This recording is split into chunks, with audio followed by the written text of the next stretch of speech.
Ibas.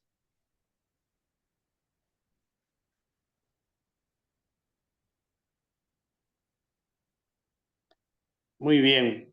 Entonces, al comienzo del curso, si bien recuerdan, eh, buenas noches con los que se van conectando. Como les decía al inicio del curso, pues habíamos planteado que al final de nuestras clases, de todo el curso, veríamos este tema del ecumenismo, que es importante también entenderlo, comprenderlo y sobre todo saber que la Iglesia siempre ha tenido esa preocupación, sobre todo a partir del Concilio Vaticano II. Y eso también, pues, este documento Unitati Redintegratio, que habla respecto justamente al tema del ecumenismo, ¿no? Es un decreto fruto del Concilio Vaticano II que nos habla justamente de la comunión, de la unidad de los cristianos. Y esta unidad de los cristianos que va acompañado también con un fundamento bíblico, vamos a decir como si fuera un deseo de Jesús. Por eso aquí hay como que una especie, si se llama, de controversia, en el sentido de que por una parte la intención y el deseo de Jesús y su presencia entre nosotros, y por otra, pues también lo que el hombre, diríamos, en su intención, pues ha buscado como que ese bienestar propio y casi diríamos cada quien jalando agua para su molino. Y pues como lo hemos visto también a lo largo de la historia, han ido surgiendo nuevos movimientos, han ido surgiendo también con sus propias maneras de ver la vida, pero hay un detalle, digamos, más que detalle, hay algo importante que lo va a ir definiendo y que nos va a ir reconociéndose también, por lo menos desde nuestra iglesia, lo que es respecto a esa unidad. Entonces, ¿qué problema se plantea en relación al ecumenismo? Pues una es la voluntad de Jesucristo respecto a su iglesia. Recuerden que en Juan 17:21, cuando Jesús hace esta oración, dice que todos sean uno, como tú, Padre, y yo somos uno. Entonces habla de una comunidad, de una sola comunidad. ¿Cuál vendría a ser la contraparte a esto? Que la realidad histórica del cristianismo pues aparece dividido en múltiples ramas o confesiones.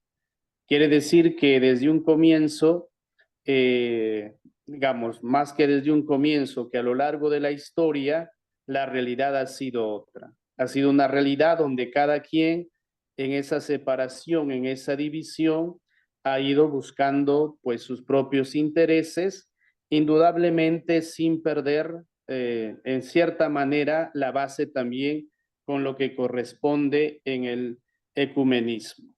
Vamos a definir el concepto de ecumenismo. ¿Qué entendemos por ecumenismo? Proviene del griego oikomene, que significa lugar o tierra poblada como un todo. Aunque oikos, más en un término diríamos que se acerca a nuestro lenguaje, pues significa casa común, es la casa donde estamos todos, es el lugar donde entramos en comunión todos, que no hay esa diferencia.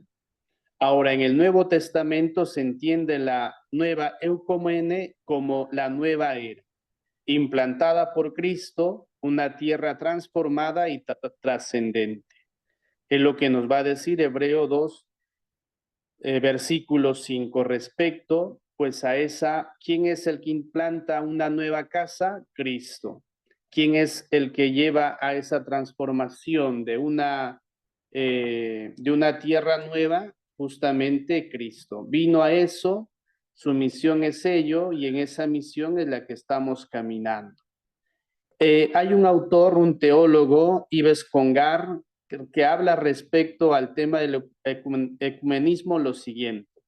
Es un movimiento constituido por un conjunto de sentimientos, de ideas, de obras e instituciones, de reuniones o de conferencias, de ceremonias, de manifestaciones y de publicaciones que tienden a preparar la reunión, no solamente de los cristianos, sino de las diferentes iglesias actualmente existentes y en una nueva unidad. Yves Congar recoge, o en nuestro lenguaje más cercano nos hace entender de lo que trata el ecumenismo. A pesar de tener las diferencias en la celebración, en la manifestación, en la forma de llevar la reunión, en el desarrollo, digamos que volvemos a la diapositiva anterior todavía, que cada uno va teniendo, pues lo que corresponde es que a pesar de esas diferencias, lo que se busca con el ecumenismo es que pueda haber unidad, que haya un conjunto, ¿no? Que lleve, vamos a decir, si cabe el término, como una especie de denominaciones comunes que se pueda tener desde el cual podamos unirnos. Entonces es lo que plantea y lo que dice. Vamos a lo siguiente. ¿Cuál es el concepto que nos da el documento ya Unitatis Redintegratio? Unitatis Redintegratio en el numeral 1 nos dice: con todo, el Señor de los tiempos, que sabia y pacientemente prosigue su voluntad de gracia para con nosotros los pecadores, en nuestros días ha empezado a infundir con mayor abundancia en los cristianos separados entre sí la compunción de espíritu y anhelo de unión. Esta gracia ha llegado a muchas almas dispersas por todo el mundo, e incluso entre nuestros hermanos separados ha surgido, por el impulso del Espíritu Santo, un movimiento dirigido a restaurar la unidad de todos los cristianos. ¿Qué es lo que recoge Unitatis Redintegratio? La intención que hay de muchos por buscar esta unidad, pero siendo protagonista siempre Cristo. Es decir, que más allá de las voluntades, hay que tener en cuenta que aquí también está, digamos, la voluntad de Dios que se ve reflejada en la intención de los hombres para buscar esa unidad. Y teniendo también como protagonista al Espíritu Santo.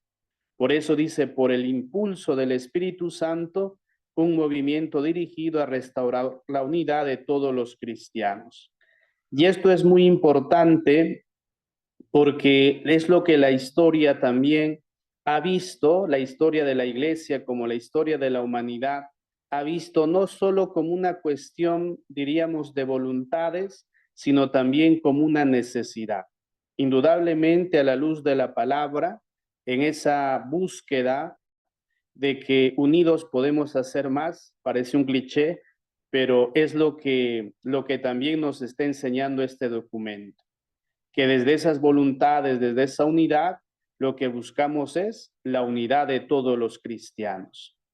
Al respecto también nos dice el mismo documento en el numeral 4, todas aquellas actividades e iniciativas que según las variadas necesidades de la Iglesia y las características de la época se suscitan y ordenan a favorecer la unidad de los cristianos.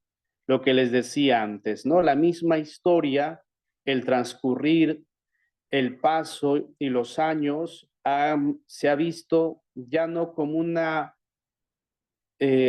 ¿cómo diría? Como una especie de que separados no llegamos a cuestiones en común, sino las fuerzas se diluyen, se dispersan, sino que hay que tener esa mirada bajo esa perspectiva a lo que viene a ser la unidad de los cristianos. Solo a modo de comentario y en relación a este punto también, adelantándolo yo, porque pensaba decirlo al final, se me ocurre ahora como ejemplo, ¿no? ¿Qué actividades, pónganse a pensar ustedes, creen que a la fecha tenemos bajo estos principios que nos plantea Unitatis Redintegratio? Si por allí ustedes se acuerdan o han visto o han notado. Dejo abierta un poquito este momento de diálogo al respecto. Si ustedes están enterados de algo que se hace al respecto a nivel nacional, como iglesia local, o tal vez en sus parroquias han tomado alguna iniciativa al respecto, pero a nivel, digamos, de país, en muchos lugares sí se ve algunos acontecimientos al respecto.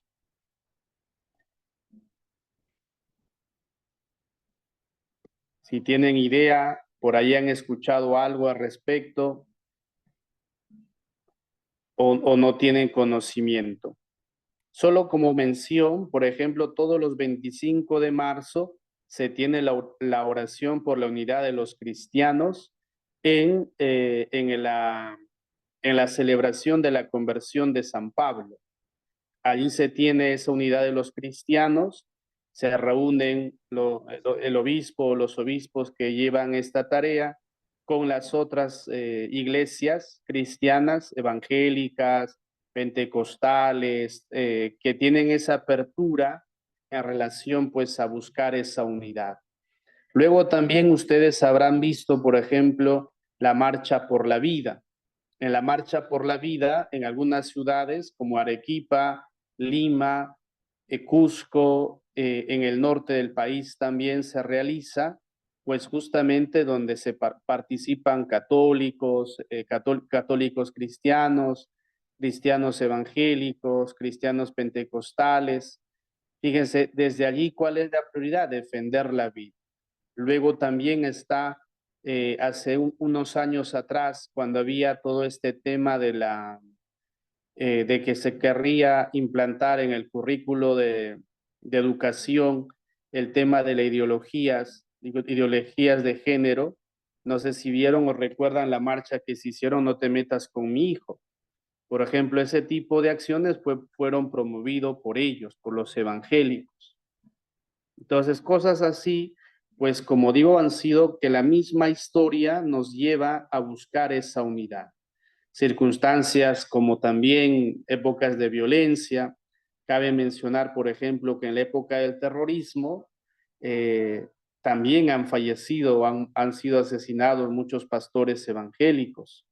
A veces eso no se dice mucho, pero esa es la historia nos lleva a reconocer eso también, que en muchos pueblos, sobre todo, pastores evangélicos fueron asesinados, ¿no? Entonces, en búsqueda de esa defensa de la vida, en esa defensa de los derechos y que no se atropelle, pues se buscó toda esta unidad. Y así hay otras tantas actividades que se realizan con ese fin, ¿no? De buscar y de también, diría, en son de obediencia a lo que Vaticano II nos ha pedido y nos seguirá pidiendo y que han sacado pues varios documentos también, pero ahora es como que la base, este documento renovador, diríamos, a la luz del concilio, lo que ha ido marcando las pautas para lo que viene a ser ya hoy el entender y comprender el tema del ecumenismo. ¿Quiénes participan? ¿Quiénes participan de este ecumenismo? Aquí hay que estar atentos. En este movimiento de unidad llamado ecumenismo participan, atentos, quienes invocan al Dios Trino y confiesan a Jesucristo como Señor y Salvador. La siguiente diapositiva, por favor. Entonces, atención a esto, ¿no? Para tomar en cuenta, lo encontramos en Unitatis Redintegratio. En este movimiento de unidad llamado ecumenismo participan quienes invocan al Dios Trino y confiesan a Jesucristo como Señor y Salvador. Al respecto pregunto, ¿participarán los mormones? ¿Participarán, por ejemplo, los testigos de Jehová? Eso lo dejo como pregunta para recordando la clase que hemos hecho. Por eso digo, es importante cerrar con este tema todo lo que hemos visto, ¿no? Entonces, los que invocan, dice a Dios, Trino, y confiesan a Jesucristo como Señor y Salvador. Muy bien quienes responden, exacto, así es. Entonces, los evangélicos creen en Jesucristo como único Señor y Salvador. Creen en Dios Trino y confían. Esa es, o sea, en los pentecostales pasa lo mismo. ¿Mm? En cambio, los otros mencionados anteriormente, pues no. Ahora, dice, se basa en la unidad y unicidad de la iglesia de Jesucristo. Así es, los testigos de Jehová tampoco, ¿no? Entonces se basan en la unidad y unicidad de la Iglesia de Jesucristo. Por eso siempre entran en controversia con nosotros. El único que ha establecido la Iglesia es Jesucristo y no hay más. Y la Sagrada Escritura. Allí es donde que ellos, como digo, los evangélicos, los pentecostales y otras iglesias en relación a ellas, pues afirman, confirman, y eso pues es lo que defienden y lo que enseñan también. Luego, el deseo y mandato de Jesús de ser uno. ¿Sí? O sea, esta es la intención. ¿Quiénes participan y quiénes deberían participar? Los que tienen estos criterios. El deseo y mandato, ya lo dije, la acción del Espíritu Santo, la presencia del Espíritu Santo. En esto los pentecostales lo sabemos, desde allí viene también su nombre, ¿no? Se logra por la conversión interior al Evangelio y la renovación permanente en fidelidad a Jesucristo. En este sentido, por eso muchos de parte de los evangélicos siempre es Jesucristo y su palabra, nada más, y la palabra de Dios, no hay más. Como a diferencia de nosotros, tenemos magisterio, tenemos doctrina, tenemos también en el tema de la celebración, de nuestras celebraciones litúrgicas, tenemos pautas, tenemos normas litúrgicas, todo eso.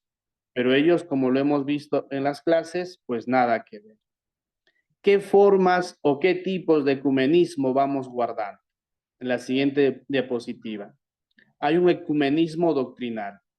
Es aquella dimensión del movimiento ecuménico que pone énfasis en los problemas de tipo doctrinal, en orden a abandonar los malentendidos o superar las divisiones antagónicas que desde el principio de las divisiones de la Iglesia separan a los cristianos. A esta se dedican los teólogos y expertos designados por las diversas tradiciones. Esto es importante también reconocerlo y entender. A veces somos de nuestra parte, digo, como que en ese sentido podemos ningunear o pensar que ellos en su mayoría de casos suele pasar, indudablemente, pero lo que en algunos sí hay esa formación también teológica, esa formación bíblica. Por ejemplo, desde hoy en la mañana nosotros aquí en San Ramón estamos teniendo una semana de formación permanente.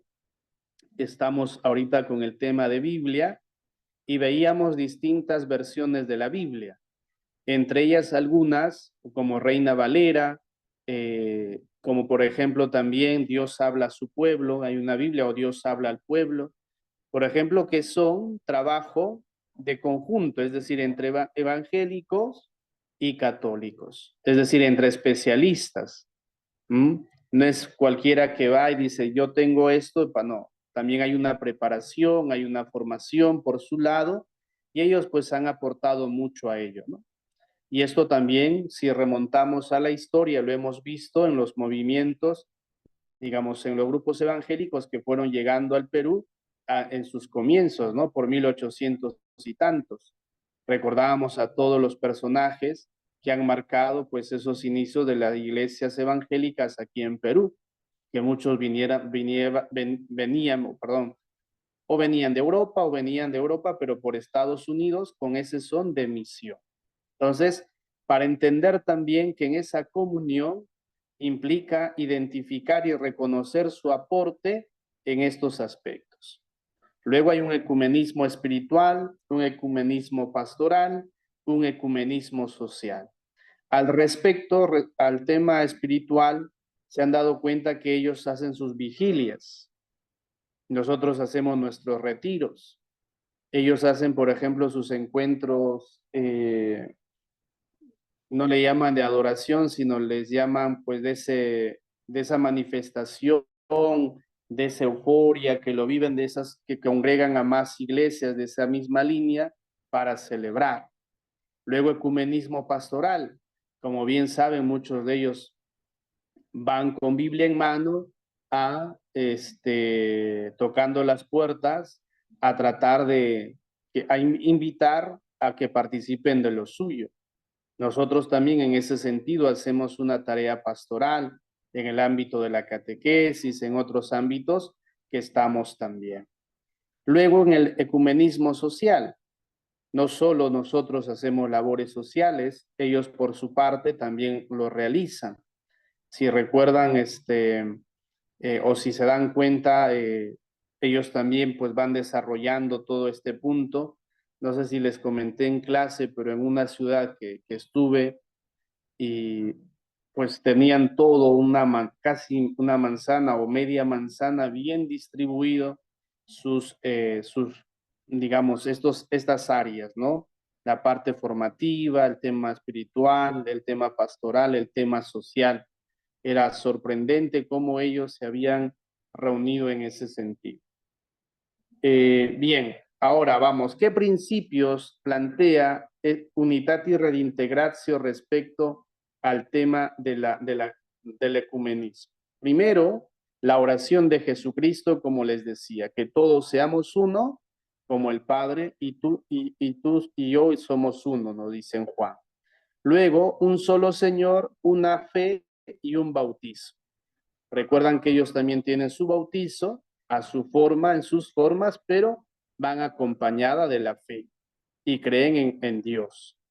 Luego la iglesia de Jesucristo es una, unicidad visible y plena, unidad de la fe, contenido de credo, unidad en los mismos sacramentos, medios de salvación, unidad del gobierno bajo la autoridad de los pastores legítimos, los obispos, sucesores de los apóstoles y el obispo de Roma, sucesor de Pedro. O sea, eso es lo que reconocemos de nuestra parte. Luego, ella es cuerpo, lo que dice Pablo respecto a la iglesia. Luego, ella también es esposa, pertenece al eterno designio de salvación. Ella es el icono de la Trinidad, comunión de los santos. La iglesia es una santa, católica y apostólica. Es decir, que nosotros planteamos el documento desde esta perspectiva. Estos son los principios que deberían acompañar ese ecumenismo. Es decir, que el ecumenismo no significa vamos a hacer una mezcla de lo de ustedes y de nosotros. O vamos a poner, estamos sobre la mesa 5, 6 o 7, 8 iglesias y vamos a hacer, ¿cuáles son los principios? Una mezcla de todos. No, el principio es, cada quien respeta lo suyo, cada quien reconoce lo bueno del otro, cada quien valora lo del otro y entramos en ese diálogo. Y ese diálogo es parte de ese ecumenismo, que desde ese diálogo, en esas particularidades, que hay algunas coincidencias o cosas en común, excelente. Y partimos y vamos para adelante. O sea, el ecumenismo no significa que cuando tú te acerques a la mesa a sentarte, yo te diga, como ejemplo, ¿no? Tienes que cambiarte de zapatilla porque hoy hemos venido todos de blanco. O mañana tienes que quitarte esto porque yo no vine así. No, es el respeto por lo que el otro tiene. Y aquí es lo que les decía respecto a eso. ¿De qué forma se tienen que ir dando esos diálogos o ese ecumenismo? Va a la siguiente diapositiva. Fidelidad a la propia fe y a la verdad. Es decir, cuando se dice a la propia fe o a la propia doctrina y a la verdad. No se trata de que cuando o sea, digamos, yo o una comunidad se acerque a vivir este ecumenismo, pues le cambiemos respecto a eso. Luego, conocimiento que delante se tiene al hermano y que ese hermano nos lleva a la reciprocidad. La siguiente diapositiva. Entonces, fíjense la importancia de reconocer que el otro es hermano, que el otro que se siente en la mesa para dialogar conmigo, para dialogar con el otro, es un hermano y que necesita el mismo respeto que yo lo quisiera, que yo lo tuviera. Luego, búsqueda de la unidad por medio de la fidelidad al Evangelio. En este sentido, los evangélicos, pues, por eso de ahí viene el término evangélico por ellos, ¿no? Porque son o toman como base el Evangelio. Unión y comunión con los pastores de la iglesia. Esto se ve muy reflejado, como les decía, en esta oración de unidad de los cristianos que se realiza los 25 de marzo, cuando se conmemora la conversión de San Pablo, donde ha habido esta manera de ver esa comunión, ese encuentro, esa unión. Luego, respeto de la interpretación propia y del otro. Por eso les decía antes que en el tema bíblico, por ejemplo, se ha trabajado mucho por sentarse sobre la mesa, dialogar sobre la palabra de Dios, discernir las cosas de la palabra de Dios, trabajar en conjunto para una traducción mejor, para que eso se pueda realizar también de la mejor manera, para que tenga un lenguaje que pueda ser entendible al pueblo. Si ustedes tal vez tengan esta Biblia, Dios habla, es una Biblia amarilla con una franja roja al medio, si no me recuerdo, lleva una palomita. Por ejemplo, esa Biblia trabajaron católicos y evangélicos. Inicialmente el trabajo era así. ¿Cuáles eran los acuerdos? Especialistas en Biblia católicos la trabajaban y nuestros hermanos evangélicos la financiaban, porque son caras. Sin embargo, o sea, con esa intención. Sin embargo, en la práctica, nos decía hoy el ponente, que quien más está haciendo uso de esa Biblia, y tal vez alguno de ustedes, de los que están aquí en el auditorio, tal vez usa esa Biblia. Decía que quienes más usan esa Biblia hoy por hoy son los católicos, por el lenguaje, porque se hace cercano, se hace mucho más entendible y cosas así. Por eso es importante esa valoración de lo que tiene el prójimo también y no pensar que lo que nosotros tenemos es lo único. ¿Qué nos dice al respecto también Unitatis Redintegratio en numeral 7? No existe auténtico ecumenismo sin una conversión interior. Esto es lo que se pide, es decir, no se puede buscar la comunión si es que no me veo y no me comprometo en ese sentido. Y para ello, ¿qué significa? Lo dicho anterior, que reconozca que al frente tengo un hermano, que reconozca su forma de entender, en otras palabras, que no me cierre en lo mío, sino que tenga esa apertura, esa comunión y ese respeto también por el otro.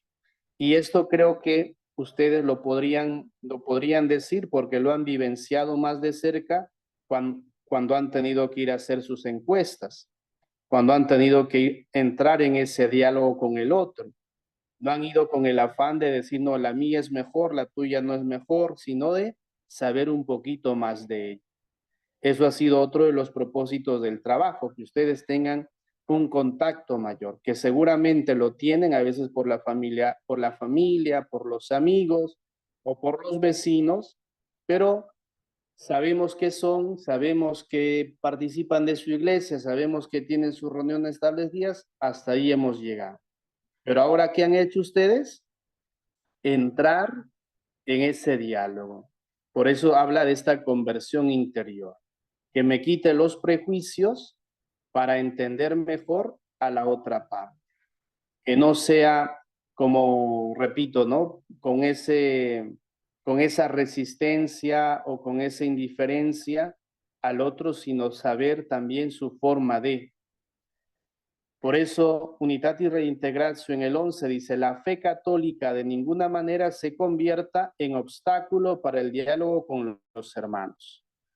Nos lo dice este documento, esto es lo que debemos aplicar y vivirlos. No debe ser un obstáculo, sino debemos ser puente para ese diálogo, puente para ese encuentro.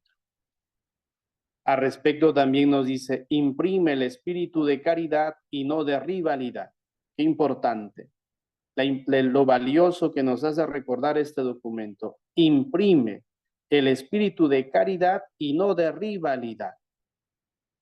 Queda como pregunta para cada uno de nosotros en su momento, tal vez, ¿a cuántos o en qué circunstancias los hemos visto así? ¿Cuántos los hemos visto como que esa especie, si cabe la expresión, ¿no? De envidia sana por tal vez ellos ver sus templos de algunos llenos, rebalsando y dices, ¿y por qué mi parroquia no para así los domingos? ¿Y por qué ellos tienen tantos jóvenes si yo no puedo ni reunir a dos o a tres? Por poner un ejemplo. Entonces eso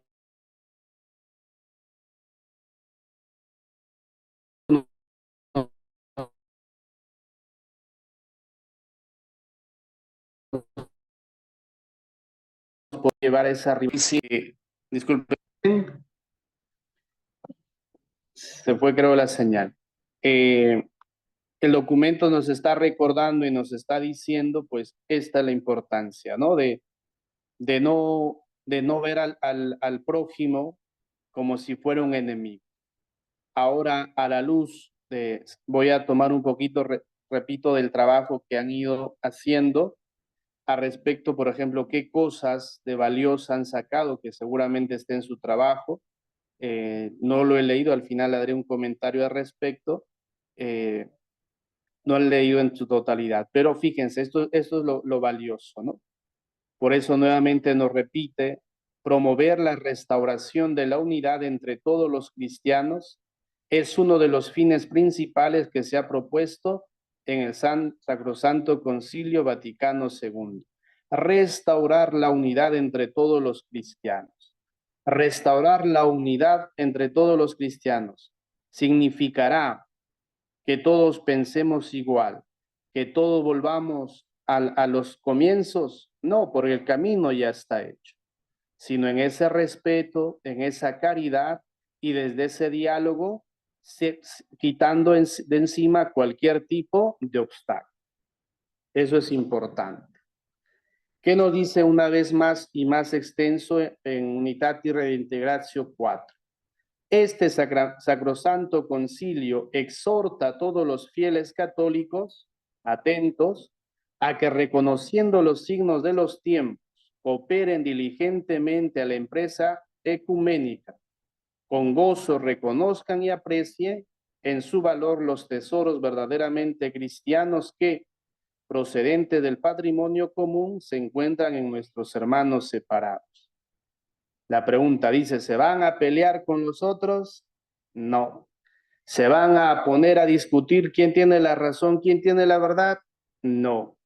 ¿Se van a poner en una situación de, por más que ellos, sabemos que hay posturas y posturas de ellos, y también esa postura, sobre todo así, cerrada, recalcitrante, es en aquellos que no tienen esta formación.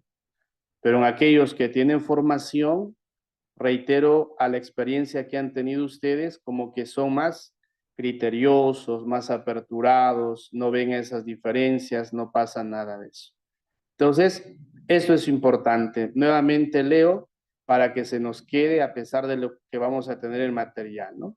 Exhorta a todos los fieles católicos a que reconociendo los signos de los tiempos, cooperen diligentemente a la empresa ecuménica, en el sentido a buscar la comunión. Con gozo, reconozcan y aprecien en su valor los tesoros verdaderamente cristianos que procedentes del patrimonio común se encuentran en nuestros hermanos separados. Significa que en ellos también hay una riqueza. Significa que en ellos hay un valor importante. ¿Qué nos dice en el numeral 8? Preces comunes son un medio muy eficaz para impetrar la gracia de la unidad y la expresión genuina de los vínculos con que están unidos los católicos con los hermanos separados. Pues donde hay 2 o 3 congregados en mi nombre, allí estoy yo en medio de ellos. Preces, sinónimo, oración. Oraciones comunes. Dice, son un medio muy eficaz para impetrar la gracia de la unidad. Es decir, que cada vez que tengamos las oraciones, pidamos también por esa unidad. No por esa uniformidad, sino por esa unidad. A veces podemos confundir esa unidad como una uniformidad. Que piensen igual, que hagan igual, que tienen que volver acá para hacer esto. No, no. Hay una unidad. Esa unidad es también por la que hay que elevar nuestras oraciones. Y esto es muy bonito, importante, y lo pongo como un desafío para ustedes como catequistas, agentes de animación en sus comunidades, tal vez. En alguna fecha se me ocurre por el mes de la Biblia proponer que pueda haber una oración comunitaria, sabiendo que de por medio, pues lo que nos une es la palabra de Dios.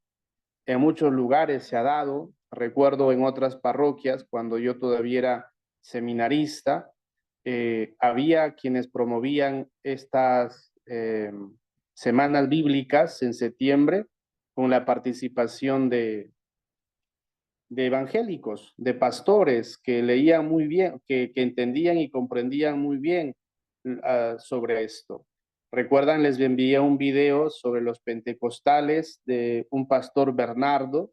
Si lo han visto completo, a mí en lo personal lo conozco y me ha dejado muy impresionado las veces que lo he escuchado, tanto presencial como por sus videos, en cómo explica él y esa apertura que tiene también para entender y reconocer la riqueza que hay en nuestra iglesia, ¿no? Entonces, esas cosas son muy bonitas y al mismo tiempo alentadoras para todo lo que viene a ser el ecumenismo. ¿Qué nos dice también al respecto en otro documento sobre la comunión de la iglesia o la comunión en la iglesia y fuera de la iglesia? Lumen Gentium, por ejemplo, en los numerales 13 al 17, nos habla al respecto. La pertenencia a la iglesia como misterio de comunión y comunidad sacramental, de fe, esperanza y caridad, se expresa a través de tres vínculos visibles. La profesión de fe, vínculo simbólico. La vida sacramental, vínculo litúrgico sacramental. El ministerio jerárquico y pastoral, vínculo social, jerárquico o de comunión, no como causa o fundamento, sino como servicio, condición, la diaconía. Dice, se mostraban asiduos a la enseñanza de los apóstoles, a una forma de vida comunitaria, a la fracción del pan y la oración. Fíjense, bajo estos tres criterios nosotros entendemos la comunión dentro de la iglesia. Ahora, si ponemos en una similitud a las otras, como que tienen algo de esto también. Ahora, por eso dice grados de pertenencia o de comunión. Los no cristianos están ordenados al pueblo de Dios, ¿no? En el documento Nostra Aetate Dignitatis Humanae habla al respecto. Los cristianos no católicos no tienen en integridad los tres vínculos, unidad y reintegración. O sea, no tienen en unidad los tres vínculos que hemos dicho del lado izquierdo, no tienen todos. Ahora, los católicos, plenitud de vínculo en las tres dimensiones, ¿no? Esto un poco para que puedan entender y comprender cómo es la unidad y comunión al interior de la iglesia y cómo es fuera de la iglesia, ¿no? Por parte de los hermanos separados, por parte de los movimientos al respecto. Entonces allí el concilio usa distintos adjetivos para la comunión. Plena, íntegra, no plena, no perfecta. Bueno, ya eso es un poquito en relación a otros documentos. Ahora, ¿cómo es la visualización de la iglesia de Jesucristo? Eso también es muy bonito. En el punto rojo, si ustedes se dan cuenta, dice la iglesia católica. La plenitud de los medios que Dios Trino nos dejó para la salvación. Eso lo entendemos y lo comprendemos nosotros. Nuestro bautismo es lo que nos incorpora a Cristo y desde él al Dios uno y trino. Eso lo tenemos claro. Ahora, ¿cómo lo entienden otros? Presencia de Dios trinitario por medio de su gracia. Por eso hay una llave que hace mención a los otros círculos, ¿no? Referencia a los otros cristianos, a religiones no cristianas, hombres y mujeres de buena voluntad.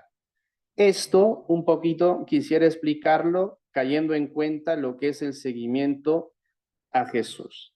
Si ustedes me siguen en la idea, eso ya no lo pude trabajar, pero solo les comento. Si vemos quiénes estuvieron más cerca a Jesús, fueron los discípulos. Después de los discípulos había mucha gente que lo seguía porque les hacía los signos, ¿no? Los milagros y todas las curaciones. Había otro grupo que seguía a Jesús, pero nada más. Lo escuchaba y listo. Te escuché y me voy. Había otro grupo más grande que estaba, pero ni le interesaba. Un poco usando esa misma figura en relación a lo que está establecido aquí en este gráfico, ¿no? La Iglesia Católica, los que por el bautismo hemos sido incorporados a Cristo y desde él al Dios uno y trino. Otros cristianos con esa similitud, luego otras religiones no cristianas y luego pues el hombre de a pie, digamos, el que sí, de respeto, creo a mi forma, lo que solemos escuchar típicamente. Sobre esto también nos dice algo el documento de Aparecida, el último de nuestro continente. ¿Qué nos dice al respecto Aparecida? La comunión de los discípulos misioneros en Aparecida. Mirar la pedagogía de Dios para testimoniarla. La siguiente diapositiva. ¿Qué nos dice al respecto? Lo que Dios es y compartió, manifestó con nosotros, los discípulos misioneros, testimonian y comparten. La vida de la iglesia como ícono de la Trinidad. Ejemplo, un anuncio de Jesucristo que modele las comunidades como casa y escuela de comunión y participación. ¿Cómo debe ser nuestra comunión de discípulos misioneros en relación a lo dicho, ¿no? Llamados a vivir en comunión, generar lugares eclesiales para la comunión y vocaciones específicas. Luego, los que han dejado la iglesia, un ecumenismo, diálogo interreligioso. En esa última partecita quisiera detenerme, ¿no? El cuadro último del lado derecho. Dice el ecumenismo, diálogo ecuménico, diálogo interreligioso, diálogo con todos, rehabilitar la auténtica apologética, testimonio, vida, mártir, itinerario formativo más que intelectual. Es decir, que estamos llamados, invitados y casi obligados a generar desde nosotros esa comunión. No podemos pensar que es solo una cuestión de documento, sino a lo que nos invita es a esa vivencia real como tal. Porque podríamos nosotros quedarnos en esta cuestión teórica y de allí no pasemos.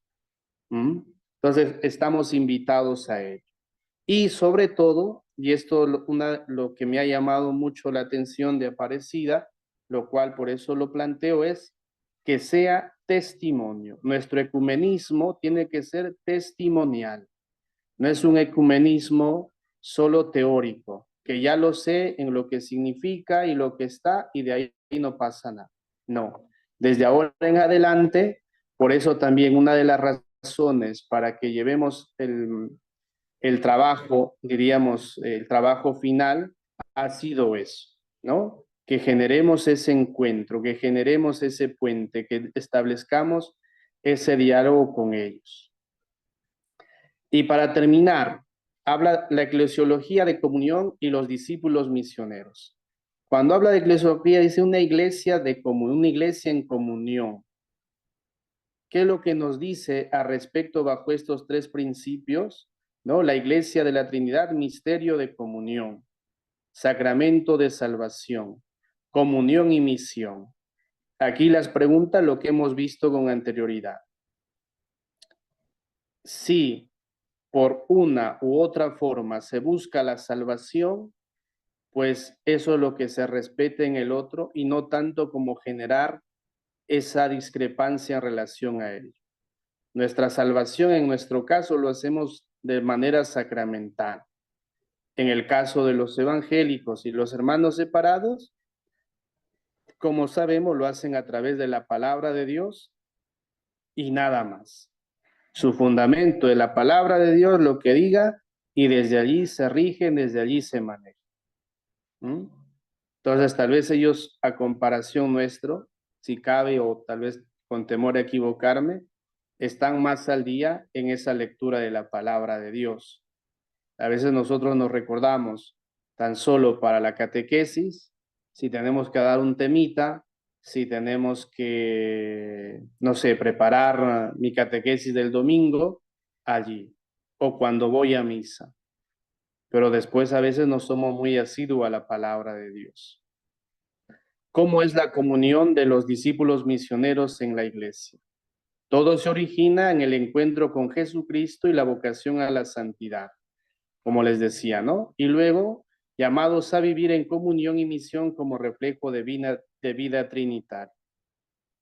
Itinerario formativo de los discípulos misioneros, pedagogía para la espiritualidad trinitaria y misionera. Es decir, que nuestra vida y nuestra labor y nuestro ser sea en ese sentido misionero, que sea en ese sentido de que estamos dando testimonio en los espacios donde nos desenvolvamos.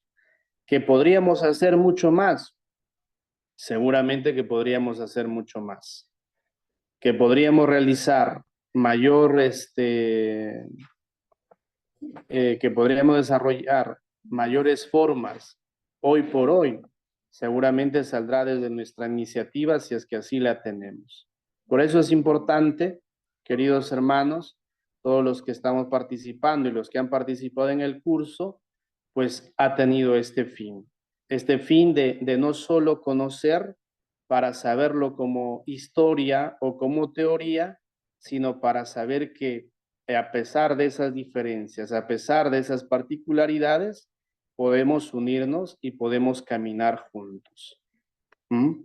Porque vamos a un solo Dios, reconocemos a Jesucristo, todos estamos y tenemos como fundamento la palabra de Dios, que nuestras diferencias estén en lo doctrinal, en lo magisterio, en la estructura de cada como organización, pues eso es parte de cada cual.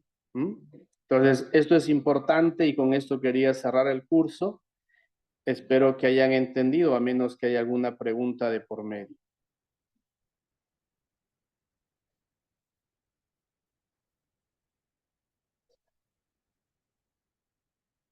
No sé si tienen alguna pregunta. Padre, buenas noches. Buenas noches. Sí, en las entrevistas que hemos realizado Ujú, dentro de las iglesias evangélicas cristianas que también creen en Dios Trino, ujú, también dentro de ellas se niegan al ecumenismo. Muchas de ellas le hemos ujú, preguntado sobre por ejemplo, lo que es la fiesta de la Biblia, ¿no? Y ujú, hay, sí, lo reconocen que es una fiesta que también celebran, pero que de su parte a veces tratan de alejarse porque no comparten varias, o sea, las ideas, ¿no? Y ujú, algunos sí no participan definitivamente. ujú. Sí, esas, digamos, posturas las vamos a encontrar porque también hay, digamos, parte pues de lo que hemos dicho en la clase también, ¿no? Que lo que les diga el pastor es lo que van a acatar. Eso es muy, muy común en muchos. Y sobre todo esto, si es que vamos a los lugares un poquito más distantes de de las posibilidades formativas que tengan, ¿no? Como bien saben, pues y lo han experimentado y constatado a quienes los han entrevistado, porque una de las preguntas era si tenían formación, ¿no? Como nosotros procuramos tenerla, seguramente la respuesta ha sido no, que el único que se forma es el pastor, el único que hace reuniones o que hace sus encuentros es el pastor. Muy pocas veces es aquel que va todos los días o las fechas de reuniones para, para formarse más allá de lo que les pueda decir, ¿no? Pero esas resistencias las hay, sí, eso no hay duda al respecto. ¿Alguna Padre, otra buenas intervención? noches. Buenas noches, Mercedes. Padre, yendo ahí a las entrevistas, por ejemplo, yo entrevisté a uno de grupo de Asociación Evangélica de la Misión Israelita del Nuevo Pacto Universal, que son los israelitas. Ujú, Conversando con él, me comenta que su familia, pues, habían sido católicos, o sea, siempre habían pertenecido ahí.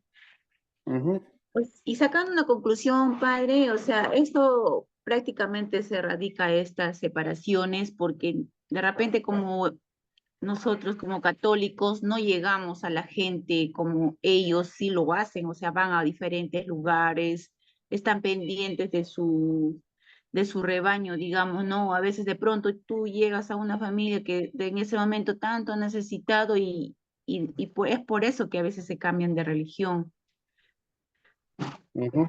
porque Oh, él me comenta de que las Biblias que leen son las que también tenemos nosotras, sí, me sí, sí. mencionó otro tipo de Biblias también, el Torá, los apócrifos, evangelios, todo eso lo leen también ellos.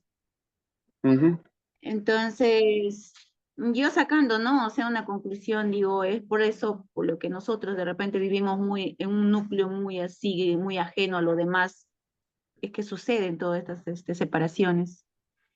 Porque yo le dije incluso qué posibilidades hay de que, o sea, podemos llegar a así, ¿no? A un encuentro todos como uno, porque somos hijos todos de Dios y al final ujú, nuestro único camino es, somos hermanos, a fin y a cabo, pertenezcas a una u otra religión, todos tenemos una sola misión en esta vida, evangelizar, ¿no?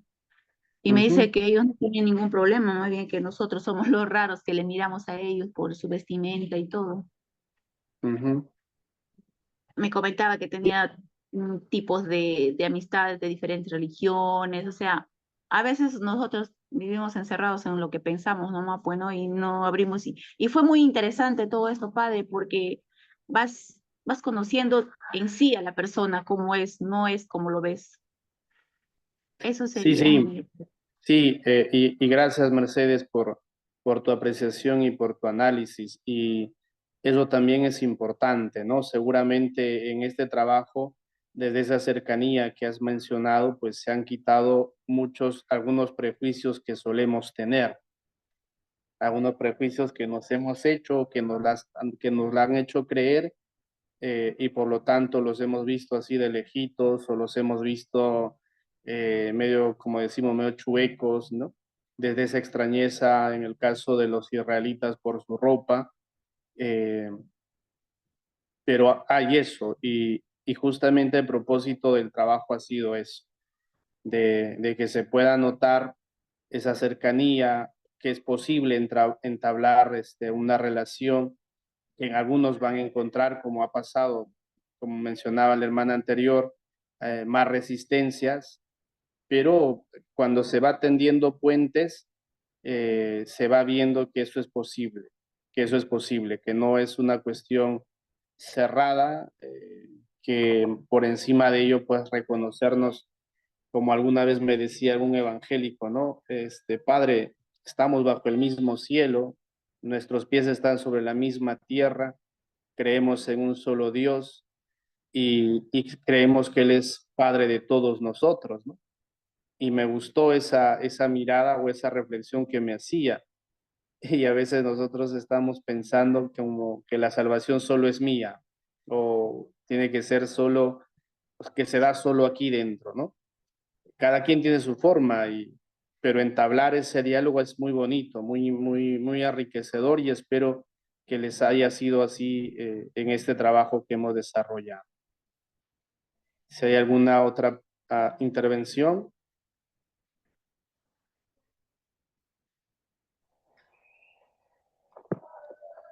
Buenas sí, noches, alguien levantó la mano. Zulma, sí, padre, buenas noches. Yo buenas noches. quería compartir mi experiencia de dos iglesias evangélicas que entrevisté.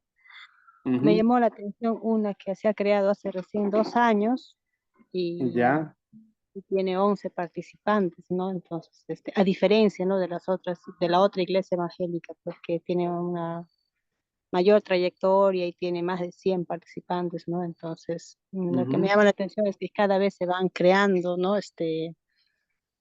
Pequeños movimientos, o no sé si llamarlos pequeños, pero siempre están en aumento, por decirlo así, ¿no? ujú, Y fue lo que me, me llamó particularmente la atención. Y aparte, padre, quería también manifestarle, creo que ninguno de los integrantes de mi grupo parece que se ha animado todavía ¿no? a manifestarse con respecto al trabajo grupal que hemos tenido. Si bien es cierto, yo sí lo he hecho, pero el trabajo es grupal. Entonces, en verdad me apena mucho porque mi grupo ha tenido algunas dificultades de salud, de trabajo recargado. Entonces, quería pedirle por mi grupo, no sé si puede existir la posibilidad de que no se pudiera dar algunos días o un día para aquellos que han tenido estas dificultades con respecto a lo que es no tiempo y salud. Gracias, padre. Respecto al primer punto, también eso lo mencioné en la clase. A veces la separación o disgregación de ellos parte de sus diferencias que van surgiendo o de sus conflictos en relación a la autoridad que puedan tener o la intención o, como diría, la, la intención sí de querer ser al mismo tiempo protagonista, ¿no? Entonces, por ese fin, a veces terminan disgregándose y terminan pues dividiendo y pues abriendo mañana uno otro. A modo de comentario, por ejemplo, en la mañana nos decía el ponente y nos explicaba justamente a raíz de esto de la Biblia, de la palabra de Dios, ¿no? Cómo es cuál es las versiones, siendo una sola la palabra de Dios, pero el tema está en las traducciones. Por ejemplo, contaba él como anécdota cuando visitó un país, que en una avenida había una que decía la iglesia perfecta de Dios. Dice que avanzó 3 cuadras más allá y decía la iglesia perfectísima de Dios. Avanzó otras 2 cuadras, decía la iglesia supra meta perfectísima de Dios. Entonces, ¿de dónde ha estado su origen? Podemos caer ahí nomás en conclusión de que a veces sus diferencias y disgregaciones le llevan a eso. Perdón, o mejor dicho, sus diferencias y sus intenciones le llevan a disgregarse en manera pues más que se sean más, ¿no? Que se vaya multiplicando porque no hay a quien rendirle, entre comillas, cuentas, no hay a quien pedirle permiso, entonces eso hace también pues que se dé como se está dando, ¿no? Ahora, respecto al trabajo, ya lo dije también en su momento, en cuanto si a la fecha de que se ha establecido, se ha presentado el trabajo, tendrá la nota que ha de tener, pero si el trabajo se presenta con posterioridad, recuerden que la calificación ya no va a ser como a la fecha que se presentó inicialmente.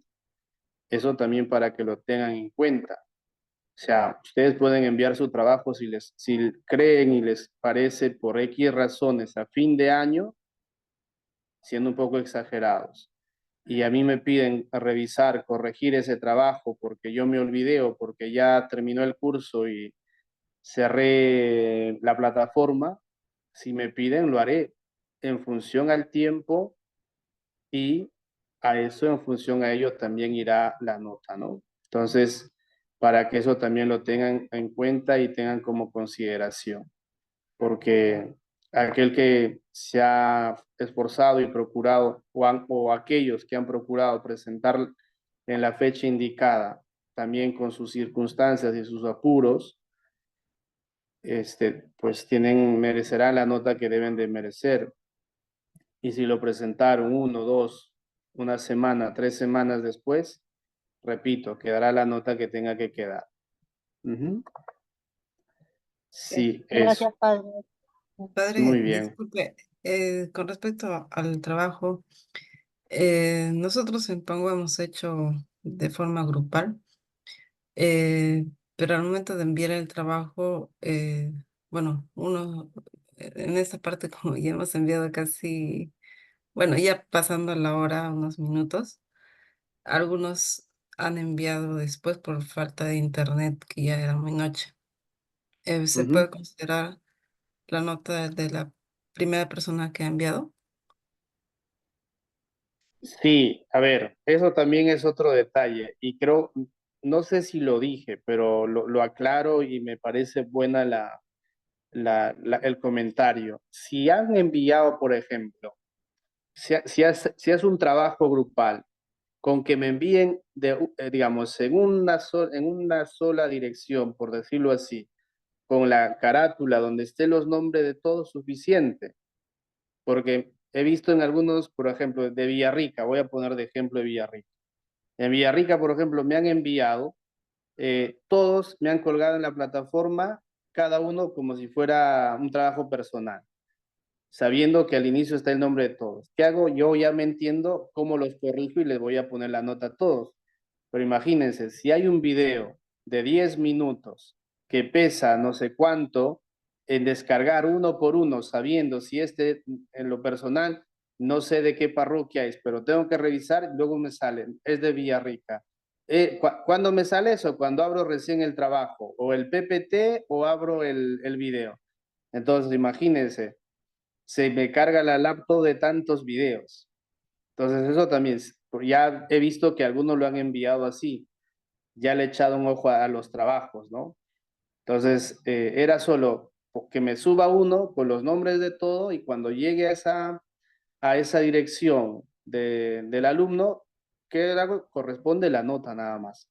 Pero si ya lo han hecho así, no hay problema. Si alguno, por X razones, uno ha subido y ahí está el nombre de todos, genial, no hay problema. La nota va a ir para todos.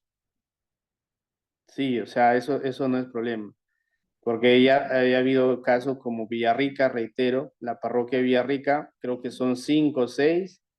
Los 6 han subido el video, han subido el trabajo final y claro, ya revisando uno, ¿cuándo me doy cuenta? Cuando tengo que descargar todo recién, pues porque me sale todo, ¿no?